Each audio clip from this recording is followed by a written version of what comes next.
Good evening, guys. Once again, welcome you on my YouTube channel Learn with Concept by Archana again, Archana Sharma. I think आप सभी अच्छे होंगे. क्या हाल है? जो भी है लॉकडाउन में पढ़ने की कोशिश कीजिए कॉन्सेप्ट के through with me. Okay, now I am signing in Archana Sharma. आज का जो टॉपिक है, आपको पता है मैं इवोल्यूशन को कंटिन्यू कर रही थी. तो इवोल्यूशन में मैंने बहुत सारी चीज़ें पढ़ा दी हैं आपको. ठीक है, मीनिंग से लेके कॉन्सेप्ट, उसका नीड क्या है, इंपॉर्टेंस क्या है, ऑब्जेक्टिव क्या है. इसके बाद हमने टाइप्स बता दिया है आपको. तो अभी हम बात करते हैं कि टेक्निक क्या होती है और टूल्स क्या होते हैं. आज के लेक्चर में हम इसी के बारे में बात करेंगे. Tools and techniques of evaluation, यानी कि देखा जाए तो साइंस में विज्ञान मतलब साइंस में मूल्यांकन की उपकरण की प्रविधियां क्या हैं. ठीक है, उपकरण क्या है, हम किस टूल से साइंस में चीज़ों को मेजरमेंट कर सकते हैं और इवैल्यूएट कर सकते हैं, आपको पता है. ठीक है, तो यहाँ पे दो डेफिनेशन, एक तरीके से देखा जाए टूल को लोग क्या क्या कह सकते हैं. ठीक है, तो हम बात करते हैं यहाँ पे. A tool may be defined as an instrument which facilitates और extends the work of hand and eye. इसका मतलब क्या हुआ, टूल को हम क्या डिफाइन कर सकते हैं. टूल एक तरीके का आप कह सकते हैं फैसिलिटेटर है.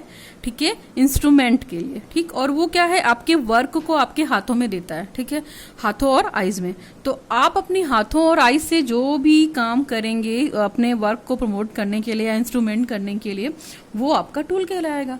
टूल इन द सेंस की एक तरीके से उपकरण हो गया या कोई टेक्निक हो गई है जिसकी रिक्वायरमेंट आपको क्यों है, मेजरमेंट करने के लिए या इवैल्यूएशन करने के लिए. तो आपको पता है कि अगर एक चाइल्ड है तो उसका डेवलपमेंट होगा ही होगा. ठीक है, तो उसके बिहेव में चेंजेस लाने के लिए भी हम इवैल्यूएशन करते हैं, है ना. उसकी कमी को दूर करने के लिए भी इवैल्यूएशन करते हैं. और वो इवैल्यूएशन जब हम करते हैं तो टूल और टेक्निक को यूज ही करते हैं. तो ठीक है, कलेक्शन ऑफ एविडेंसेस की बात अगर हम करते हैं, जैसे यहाँ पे इवैल्यूएशन करने के लिए आपको कलेक्शन ऑफ एविडेंसेस भी चाहिए, एजेंसीज भी चाहिए. इसके बाद क्या कन्वीनियंट है, ये भी चाहिए. तो डिपेंड करता है कि बालक कैसा है और पढ़ाने वाला टीचर कैसा है और वो किस माध्यम से इवैल्यूएशन कर रहा है बच्चे का. देखिए, इवैल्यूएशन करने के लिए बहुत सारे टूल्स और टेक्निक हैं. हम उसका किसी भी तरीके का एग्जाम ले सकते हैं, ऑब्जेक्टिव एग्जाम ले सकते हैं, रिटन ले सकते हैं, ओरल ले सकते हैं, प्रैक्टिकल भी ले सकते हैं. तो ये सारे क्या है, एक तरीके के टूल्स ही हैं, है ना. टूल्स असेसमेंट है. पहले के टाइम से लेकर और अब के टाइम में इवैल्यूएशन का चेंजेस, काफी कॉन्सेप्ट चेंज हो गया है और अभी बहुत अच्छा हो गया है. इवैल्यूएशन बहुत अच्छा है. ठीक है, अगर हम बात करें जिसके आधार पे अगर उनके हम व्यवहार में होने वाले वांछित परिवर्तन को एक तरीके से मूल्यांकन कहते हैं. आपको पता है कि जो चेंजेस इन बिहेवियर है बच्चे के या लर्नर के लिए, वही हमारा इवैल्यूएशन है. तो अभी हम उसको देखते हैं कि उपकरण तथा प्रवृत्ति देखा जाए तो कोई अंतर नहीं है, टूल और टेक्निक सेम ही है. ठीक है, तो इसी के बारे में हम थोड़ा सा और डिटेल बात करते हैं. और क्या क्या है, आप एक और डेफिनेशन यहाँ पे लिखी हुई है और परफेक्टली मैंने आपको इंट्रोडक्शन दिया थोड़ा कि टूल का काम क्या है. टूल आपको पता है कि किसी चीज को प्रमोट करेगा, आगे हेल्प करेगा चीजों को जानने के लिए, एक तरीके का वीपन होता है ना. नेक्स्ट है हमारा, अ perfectly objective measuring instrument must yield the same scores in the hand of all competent people. एक तरीके से देखा जाए तो ये मेजरिंग इंस्ट्रूमेंट होता है. ठीक है, measuring instrument in the sense का मतलब कि आपका जो भी आपने स्कोर अवेलेबल किया है या जो भी स्कोर आपको मिला है वो आपके हाथों में लोगों के हिसाब से मिला है. ठीक है, तो हम उसी के बारे में बात करेंगे कि हमारा स्कोर क्या है और हमारा इवैल्यूएशन क्या है. तो आपको मैं बता दूं, मैंने यहाँ पे क्लियर ही कर दिया था कि अगर ये इवैल्यूएशन है, बड़ा सा इवैल्यूएशन है. ठीक है, अगर ये इवैल्यूएशन है तो इसमें आपका मेजरमेंट प्लस असेसमेंट इन्वॉल्व होगा. ठीक है, बिना मेजरमेंट और असेसमेंट किए हम इवैल्यूएशन नहीं कर सकते हैं. तो मैं थोड़ा सा शॉर्ट में तरीके से डिस्कस करने की कोशिश कर रही हूँ. ये चैप्टर थोड़ा सा टॉपिक, ये वीडियो थोड़ा सा लेंदी हो सकता है क्योंकि हम यहाँ पे पढ़ेंगे कि टाइप्स कितने हैं. ठीक है, तो अभी हम डिस्कस करते हैं. बड़ा सा क्लासिफिकेशन है. ठीक है, classification of tools and techniques of evaluation. ठीक है, तो अगर मैं अपना ये डायरी ऐसे कर दूँ तो शायद आपको ज़्यादा अच्छे से क्लियर हो जाएगा. तो आप थोड़ा सा देख लीजिएगा. हम बस फटाफट पढ़ दे रहे हैं, बाकी हम इसका नोट्स पीडीएफ में डाल देंगे. तो classification of tools and techniques of evaluation की अगर हम बात करते हैं तो दो तरीके का क्लासिफिकेशन हुआ. पहला क्लासिफिकेशन हमारा क्वांटिटेटिव है और दूसरा हमारा क्वालिटेटिव है. ठीक है, तो हम दोनों को डिटेल में पढ़ेंगे. क्वांटिटेटिव की इंपॉर्टेंस ज्यादा है. क्वांटिटेटिव का मतलब यहाँ पे गुणात्मक है या किसी नंबर से है या किसी डिजिट से है. ओके, और क्वालिटेटिव का मतलब यहाँ पे क्या हुआ, क्वालिटेटिव का मतलब कि गुणात्मक प्रविधियां क्या है, और यहाँ पे डिजिट और नंबर की बात है और यहाँ पे गुण की बात है या क्वालिटी की बात है. तो क्वांटिटेटिव में देखते हैं कि क्वांटिटेटिव में हमें पढ़ना क्या क्या है. क्वांटिटेटिव में ओरल पढ़ना है, ओरल एग्जामिनेशन पढ़ना है. हमारा क्या क्या टेक्निक है क्वांटिटेटिव में जिससे हम बच्चे का इवैल्यूएशन कर सकते हैं. तो देखिए, सबसे पहले जो टेक्निक है हमारी ओरल क्वांटिटेटिव टेक्निक में पहली टेक्निक हमारी ओरल है, रिटन है, प्रैक्टिकल है।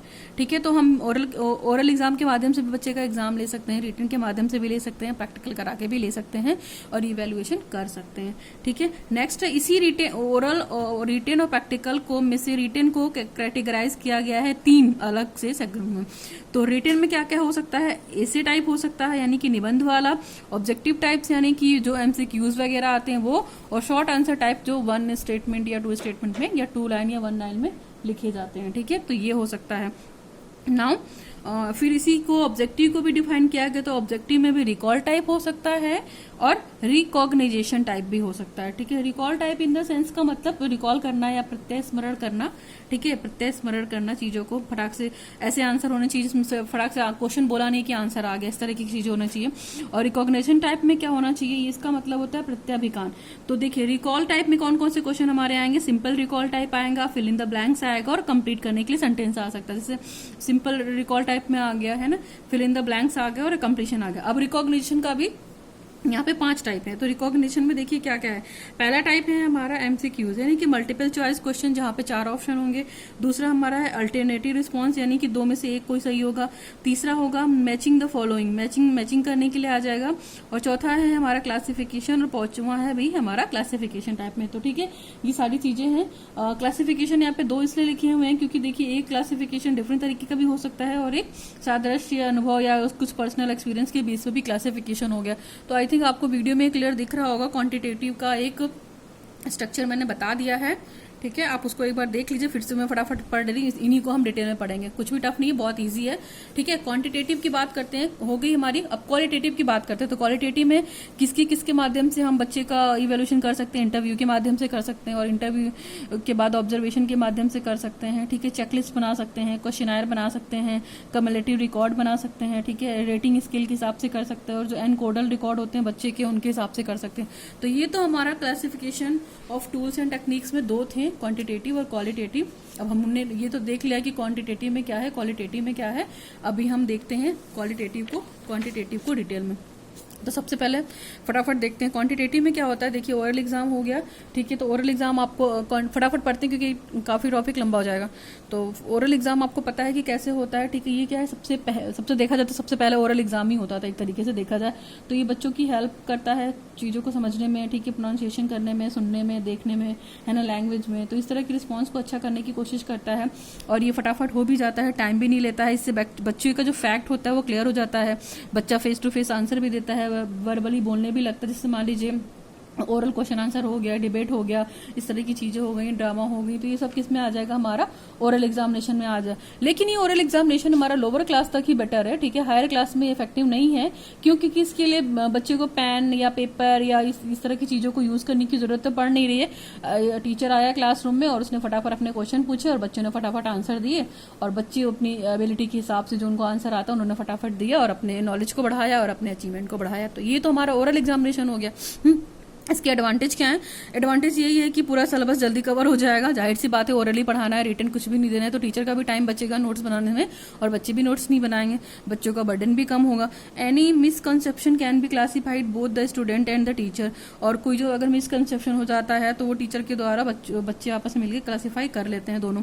नेक्स्ट है हमारा several question on the same topic can be asked. एक ही टॉपिक पे आप कई सारे क्वेश्चन बना सकते हैं और कई बार पूछ सकते हैं। तो बच्चे की इसमें क्या होती है कि वो चीजें लर्न भी हो जाती हैं उनको ओरल बोल बोल के, है ना, और वो चेक भी कर लेते हैं कि हाँ हमको ये चीज लर्न भी है, वो अपने आप से भी कर सकते हैं। तो ये तो था हमारा ओरल एग्जामिनेशन। आई होप अच्छा लगेगा आपको। फिर डिसएडवांटेज क्या है, डिसएडवांटेज मैंने बताया ही आपको कि it can B time consuming, time तो लगेगा ही लगेगा। ठीक है, इट प्रोबेबिलिटी ऑफ बायस, और बायसनेस इसलिए आएगी कि देखिए हर बच्चे को एक तरीके से याद नहीं होता है। एक बच्चे, मान लीजिए कुछ टीचर ने क्वेश्चन पूछा, ठीक है, तो एक बच्चे ने उसका आंसर कुछ और दिया, दूसरे बच्चे ने कुछ और दिया, तो इस तरह के आंसर में बायसनेस भी आ सकती है।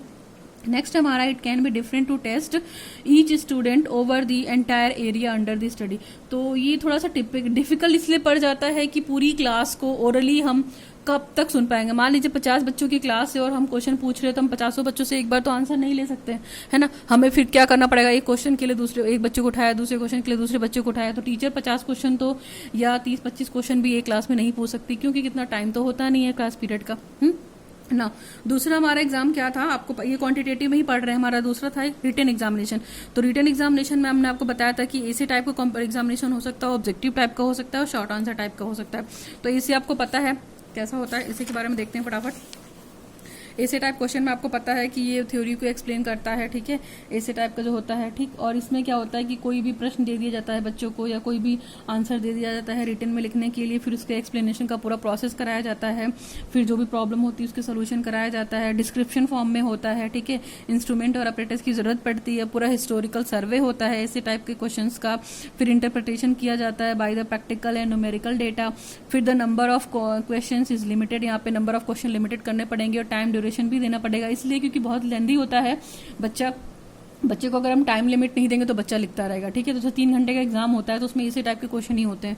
नेक्स्ट हमारा student has a freedom to organise and publish related facts about the question by his sweet well, और बच्चा अपने हिसाब से आंसर लिखना भी सीख जाता है, ठीक है। तो वो जैसा चाहे वैसा अपने अपने आंसर को लिखता है जो भी पूछा गया है, और हर बच्चे का लिखने का पॉइंट ऑफ व्यू अलग होता है ना। ऐसे टाइप का मतलब निबंधात्मक परीक्षाएं। तो इसमें क्या होता है कि परीक्षाओं में बच्चों को डिटेल में पूरा आंसर देना होता है, और पहली बात तो इसमें कोई लिमिट नहीं होती कि आपको कितना लिखना है ना। बच्चा बिल्कुल अपने व्यूज को, अपनी थॉट को जैसे चाहे वैसे लिख सकता है, उसके लिए फ्री रहता है, ठीक है। और देखा जाए तो इसमें उसकी जो लर्निंग एबिलिटी होती है, रिटेन एबिलिटी, एटीट्यूड, है ना, और ये क्या कहते हैं अभी एप्टीट्यूड भी डेवलप होता है, बच्चे का स्किल भी डेवलप होता है। तो ये सारी चीज़ें भी वहाँ पे बच्चे की डेवलप होती हैं एक तरीके से। अच्छा है, ये बच्चा लिखना सीख जाएगा प्रॉपर तरीके से और काफ़ी डेप्थ में लिखना सीख जाएगा, उसको कॉन्सेप्ट की नॉलेज होगी तभी वो डेप्थ में लिख पाएगा। तो ये तो हमारा ऐसे टाइप का एग्जामिनेशन था। और देख लेते हैं ऐसे में ही टाइप्स ऑफ ऐसे टाइप एग्जामिनेशन में क्या क्या होता है। तो देखिए पहला क्या है हमारा, ऑर्गेनाइजेशनल एंड कंपेयर। ऑर्गेनाइजेशनल का मतलब है यहाँ पे कि such organise compare arrange desirable merit and demerit, ठीक है, उनके मेरिट एंड डीमेरिट पे उसको अरेंज कर सकते हैं। नेक्स्ट है हमारा selection of recall facts such as a list या डिफाइन डिस्क्राइब, तो इस तरह की चीजें भी कर सकते हैं। जैसे इसी टाइप के क्वेश्चन बहुत सारे टाइप्स के हो सकते हैं, टीचर कैसे भी करा सकता है।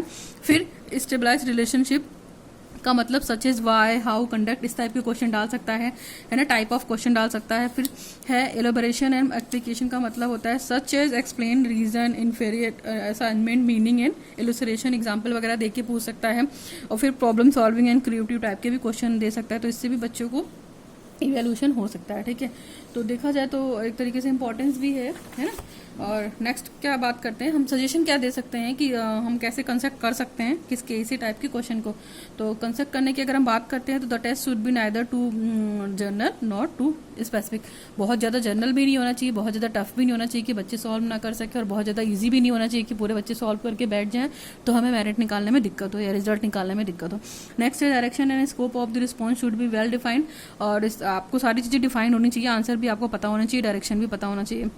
नेक्स्ट है हमारा the time factor should be given due to the consideration, अगर 3 घंटे का पेपर ले रहे हैं तो आपको टाइम ड्यूरेशन देना ही पड़ेगा 3 घंटा।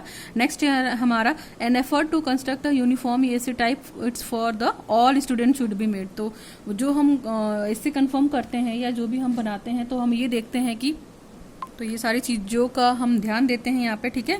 नेक्स्ट है हमारा चीफ कैरेक्टरिस्टिक्स ऑफ ऐसे टाइप टेस्ट, तो कैरेक्टरिस्टिक्स टाइप्स के टेस्ट क्या होते हैं। In this test a student plan his answer and expresses his own ideas, बच्चे अपने आइडियाज को लिखना सीख जाते हैं, अपने शब्दों में लिखना सीख जाते हैं, बुकिश नॉलेज को थोड़ा सा अवॉइड करते हैं।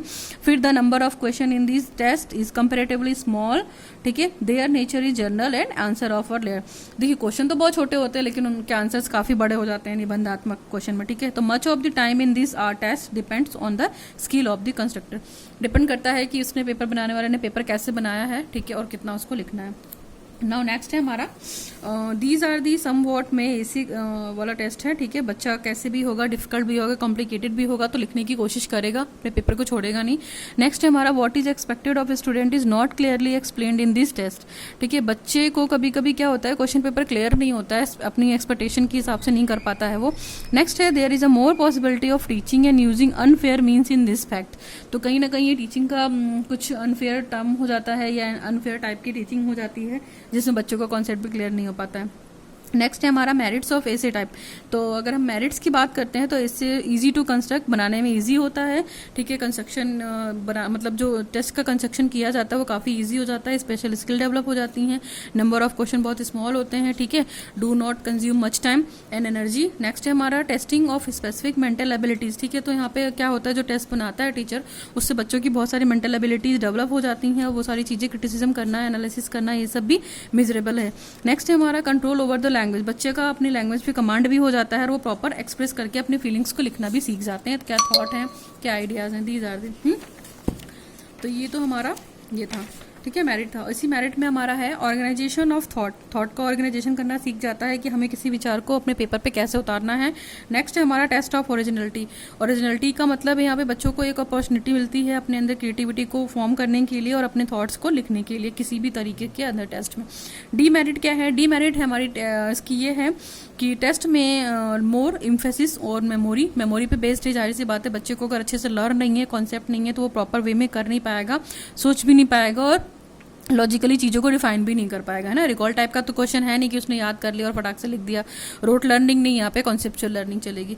नेक्स्ट है हमारा देखिए मैंने वही बात की, the rate of writing and the good और bad handwriting to influence actual learning. देखिए बच्चे की जो राइटिंग है वो अच्छी है, कुछ बच्चों की अच्छी होती है, कुछ बच्चों की बहुत है बैड हैंड राइटिंग होती है, तो इसमें भी बहुत डीमेरिट हुई इस तरीके की, है ना। These test generally influence the acquisition of language knowledge and control over the language. तो बच्चे यही चीज़ें हैं, लैंग्वेज करना, कंट्रोल सीख जाते हैं। These tests do not encourage the enthusiastic study। ये जो है ऐसे टाइप में बच्चे काफ़ी बोर होते हैं, इसको करने में वो काफ़ी इंटरेस्ट नहीं दिखाते हैं और अपना enthusiastic लेवल बहुत डाउन कर देते हैं, यानी कि एनर्जेटिक नहीं होते हैं, बोर फील करते हैं, ठीक है। और ये टेस्ट बहुत these tests are not reliable नहीं होते हैं। नेक्स्ट है हमारा these test are not influenced by only the knowledge of facts, ठीक है। फिर इसके बाद है all defects of the present examination system are found in this test. आज की डेट में जो जितने भी ये रिटन टेस्ट हो रहे हैं या ऐसे टाइप के टेस्ट हो रहे हैं, इनमें बहुत सारे फॉल्ट्स पाए जा रहे हैं, ठीक है। इसके बाद कॉपिंग भी होता है, बच्चे कॉपी करके लिख लेते हैं एज इट इज़। कुछ बच्चे की रोट लर्निंग बहुत अच्छी होती है। फिर यहाँ पे टाइम की भी कमी है, ठीक है। More emphasis on learning by rote than the understanding. फिर lack of validity and reliability, ठीक है। तो वैलिडिटी एंड रिलायबिलिटी भी पता नहीं चल पाती है। सजेशंस क्या क्या दे सकते हैं हम, देखिए सजेशंस हम ये दे सकते हैं कि जो मॉडल जिससे मान लीजिए कुछ भी आंसर पढ़ाया गया है। Now we come to the suggestion. तो सजेशन क्या है ऑब्जेक्टिव इन ऐसी टाइप एग्जामिनेशन की? तो a model answer should be written beforehand and it should be decided in advance whether then the marking should be based on the analytical scale और qualitative skill. बच्चे ने matter क्या लिखा है इस पे मार्क्स मिलते हैं ना, कितना लिखा है उस पर मार्क्स नहीं मिलते हैं। यानी कि जो बच्चा आंसर दे रहा है वो क्वालिटेटिव होना चाहिए, नॉट क्वांटिटेटिव होना चाहिए। यानी कि 10 पेज नहीं भरने चाहिए। अगर उसने क्वालिटी में लिखा है, टू द मैटर लिखा है, तो 5 पेज भी बहुत बेस्ट नंबर दे सकते हैं। नेक्स्ट है हमारा making of different question should be done as per the marks allotted. देखिए हर क्वेश्चन के लिए अलग अलग मार्क अलॉटेड होता है और एक हाईएस्ट स्कोर और लो स्कोर डिपेंड करता है। टीचर ने डिसाइड कर रखा होता है पहले से कि हाँ इस क्वेश्चन के आंसर में इतना हमें हाईएस्ट देना है और इतना हमें लोएस्ट देना है, और बच्चे ने कितना लिखा है इस पर डिपेंड करता है ना। नेक्स्ट है हमारा question wise alternative should be given place of the whole sum in the integrated alternatives. तो यहाँ पे बहुत सारे अल्टरनेटिव्स हो जाते हैं कभी कभी, क्योंकि किसी बच्चे ने आंसर बहुत मतलब अच्छा लिखा होता है, फिर किसी बच्चे ने कुछ हटके लिखा होता है, तो हमें मार्किंग करने में भी थोड़ी सी दिक्कत हो जाती है। सेम मैटर तो होता नहीं है। हो नाउ नेक्स्ट हमारा ऐसे के बाद हमारा होता है सेकेंड वाला ऑब्जेक्टिव टाइप। तो ऑब्जेक्टिव से ही आपको अंडरस्टूड हो रहा है कि ऑब्जेक्टिव का मतलब ऑब्जेक्टिव होगा। दिस टेस्ट इज तो फटाफट पढ़ते हैं ऑब्जेक्टिव टाइप। तो ऑब्जेक्टिव टाइप आपको पता है कि ऑब्जेक्टिव का मतलब ऐसे आंसर देने हैं जो क्या होते हैं, लिमिट होते हैं, है ना। रिकॉल टाइप पे होंगे या रिकॉग्नाइजेशन टाइप पे होंगे, बहुत ज़्यादा लेंदी नहीं होंगे, है ना, वर्बली नहीं होंगे। तो इसमें छात्रों को बहुत कम लिखना पड़ता है। जनरली देखा जाए तो आपके पास ऑप्शन होते हैं, ठीक है। इनमें से किसी एक ऑप्शन को उसको चूज करना होता है, तो उसके लिए ईजी भी पड़ता है, फटाफट टिक लगाता है। और मान लीजिए इसमें सेंटेंस कंप्लीट वाला भी आंसर आता है, तो वो भी फटाफट बच्चे कर लेते हैं और टीचिंग ऑब्जेक्टिव को अचीव कर लेते हैं। तो ठीक है, इसमें क्या करता है टीचर अपने एक्सपीरियंस के हिसाब से जो भी उसके लर्निंग ऑब्जेक्टिव रहते हैं उसके हिसाब से पेपर बनाता है और बच्चे आंसर देकर अपनी नीड्स को और जो उसके लर्निंग ऑब्जेक्टिव्स बिहेवियर हैं, चेंजेस सारी चीज़ों को करता है, ठीक है। तो एक सर्टेन उत्तर डिफाइंड होता है इसमें, हाँ और ना, ठीक है। सही है तो सही है, गलत है तो गलत है। आपके पास ऑप्शन नहीं होता है कि हाँ आप कुछ भी लिख कर आएंगे तो आपको नंबर मिल जाएंगे। अगर आपने सही पे टिक किया है तो आपको नंबर मिल जाएंगे, अगर आपने गलत पे टिक किया है तो आपको नंबर नहीं मिलेंगे, ठीक है। तो देख लीजिए मैंने यहाँ पे एक वो बना रखा है फ्लो चार्ट। तो ऑब्जेक्टिव टाइप क्वेश्चन में हम बता दें आपको रिकॉल टाइप का भी आएगा, रिकॉग्निशन टाइप का आएगा। अब थोड़ा सा इसका फ्लो चार्ट देख लेते हैं कि ऑब्जेक्टिव टाइप में होता क्या है। ऑब्जेक्टिव टाइप में देखिए सबसे पहले दो तरीके के क्वेश्चन है, रिकॉल और रिकॉग्निशन। रिकॉल में भी सिंपल रिकॉल टाइप होता है और दूसरा ये कंप्लीशन रिकॉल टाइप होता है, ठीक है। और इसके बाद देखा जाए रिकॉग्निशन में बहुत सारे ऑप्शन दे रखे हैं। रिकॉग्निशन टाइप में देखिए बहुत पहला ऑप्शन दे रखा है, अल्टरनेट रिस्पॉन्स दे रखा है, मल्टीपल चॉइस दे रखा है, फिर मैचिंग टाइप दे रखा है, एनालॉजी टाइप दे रखा है, फिर क्लासिफिकेशन टाइप दे रखा है। तो हम यहाँ पे रिकॉल टाइप की बात करते हैं। तो रिकॉल टाइप में देखिए दो है, एक तो सिंपल है और दूसरा कंप्लीशन है। तो रिकॉल टाइप में सिंपल का मतलब समझ रहे हैं आप, टू रिकॉल और रिस्पॉन्स। जैसे हमने क्वेश्चन पूछा नहीं कि आंसर आ गया, इसका एग्जाम्पल के थ्रू भी आप समझ सकते हैं। देखिए एग्जाम्पल क्या है, पहला क्वेश्चन क्या है यहाँ पे देखिए, पहला क्वेश्चन हमारा ये है कि केमिकल फार्मूला ऑफ वाटर। तो बच्चा फटाक से बोल देगा कि वाटर का फार्मूला H2O होता है, ठीक है।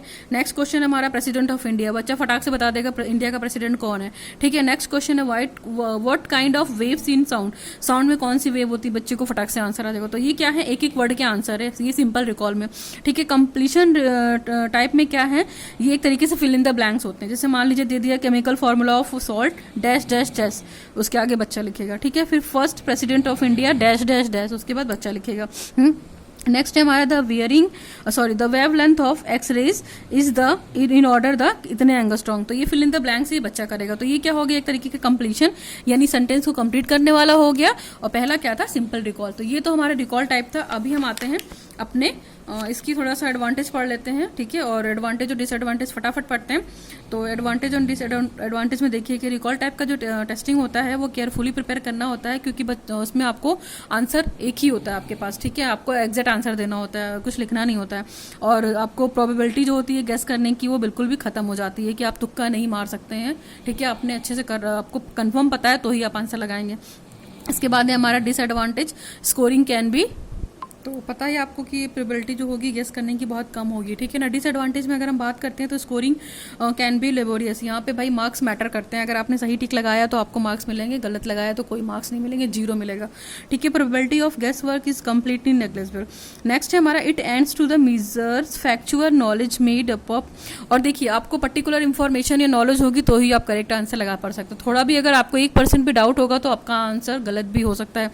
सजेशन ये क्या होता है कि अवॉइड टेकिंग स्टेटमेंट, ठीक है, वो verbatim from the textbook is this may the encourage to the rote memory.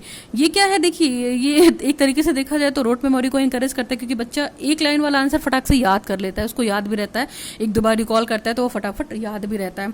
Next है हमारा blank should be of uniform length. जो ब्लैंक्स दिए जाते हैं फिल इन द ब्लैंक्स करने के लिए वो बहुत ज़्यादा लेंदी ना दिया जाए। फिर avoiding giving clues and suggestion, इसमें सजेशन और हिंट वाली चीज़ें ना दी जाए बच्चे को। अवॉइडिंग आइडेंटिफिकेशन स्टेटमेंट, ये सब भी ना दिया जाए। फिर ambiguous statement should be avoided, use clear and simple. जो भी आप क्वेश्चन पूछ रहे हैं बिल्कुल